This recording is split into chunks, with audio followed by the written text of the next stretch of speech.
Assalamualaikum Pak. Waalaikumsalam dok. Perkenalkan Pak, saya Dokter Ica, dokter amal tugas pada hari ini. Kalau boleh tahu dan Bapak siapa? Bapak Ridwan dok. Bapak Ridwan Pak Ridwan. Kalau boleh tahu sudah berapa umur Pak? 28 dok. 28 Pak. Ya baik Pak. Tapi Pak, kalau boleh tahu apa keluhan Bapak datang ke sini? Nyari kepalaku dok di sini dok. Oh, nyari Di kepala samping. bagian samping Iya, dok. Oh ya baik Pak. Jadi Pak, di sini berdasarkan keluhan dari Bapak, kita akan melakukan tindakan akupuntur Pak. Nah, tindakan akupuntur ini kita lakukan dengan cara melakukan penusukan dengan jarum akupuntur. Nah, jarumnya itu Pak, Bapak tidak usah khawatir karena jarumnya itu berukuran kecil, tipis, hampir menyerupai sehelai rambut Pak. Nah, di sini sebelum itu mungkin saya tanya-tanya Bapak terlebih dahulu apakah Bapak bersedia? Bersedia dok. Ya baik. Sebelum kita melakukan tindakan itu Pak, mungkin bisa saya tahu dulu Bapak mungkin ada beberapa halangan untuk melakukan tindakan akupuntur. Mungkin bisa Bapak jawab Bapak sekarang tidak menderita suatu penyakit tertentu yang berbahaya? Tidak ada ji dok. Tidak ada Pak. Oh ya baik.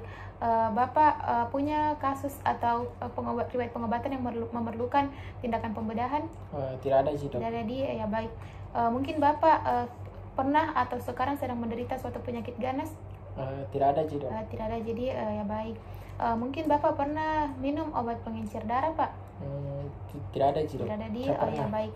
Bapak kalau boleh tahu tidak ada gangguan pembekuan darahnya, misalnya kalau kita jatuh lama baru sembuh lukanya? Alhamdulillah normal ji dok. Normal, jadi ya Iya. baik Pak. Jadi berdasarkan tadi kontraindikasi untuk lakukan akupuntur, alhamdulillah Bapak tidak ada, jadi kita insya Allah bisa lakukan tindakannya. Nah, sebelum itu Pak, mungkin saya jelaskan terlebih dahulu bagaimana tindakan akupuntur yang akan kita lakukan hari ini. Jadi karena Bapak rasakan sakit kepala pada kepala samping, itu biasa kita bilang daerah temporal. Nah, di sini kita akan lakukan penusukan pada 2 titik Pak. Bapak bisa pada posisi terlentang ataupun posisi duduk.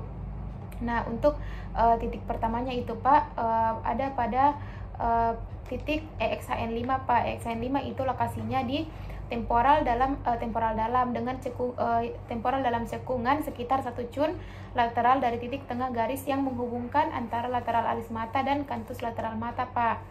Nah, itu titik EXHN5 biasa kita juga sebut titik tayang Pak. Nah, titik kedua yaitu TE5 atau biasa kita sebut Weiguan. Nah, dia itu pada aspek posterior lengan bawah pada pertengahan ruang interosseus antara os radius dan ulna, atau biasa disebut 2 becun proksimal dari lipatan pergelangan tangan Pak. Jadi pada bagian pergelangan tangan Iya dok. Nah, jadi 2 itu tadi titiknya Pak. Nah, pada saat melakukan penusukan itu mungkin Bapak akan merasakan beberapa sensasi. Itu Bapak bisa merasakan kram, kesemutan, sengatan, ataupun nyeri tumpul. Tapi Bapak tenang saja.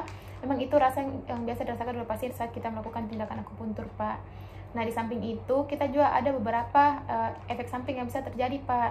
Nah, efek samping yang biasa terjadi pada penusukan di daerah lateral ini yaitu Bapak akan mengalami kejang.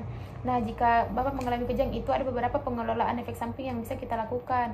Nah, kita bisa lakukan dengan pencabutan semua jarum dan memberikan pertolongan pertama kepada Bapak. Namun, jika kejangnya tidak berhenti atau semakin parah, maka Bapak akan dirujuk ke instalasi gawat darurat. Tapi Bapak tenang saja karena efek samping ini jarang terjadi dan kita akan melakukannya sebaik mungkin sehingga tidak menimbulkan efek samping Pak. Namun tetap harus kita waspadai. Jadi mungkin itu Pak yang bisa saya sampaikan mengenai tindakan kita hari ini. Apakah Bapak bersedia? Iya dok, bersedia. Ya baik, terima kasih Pak. Terima kasih dok.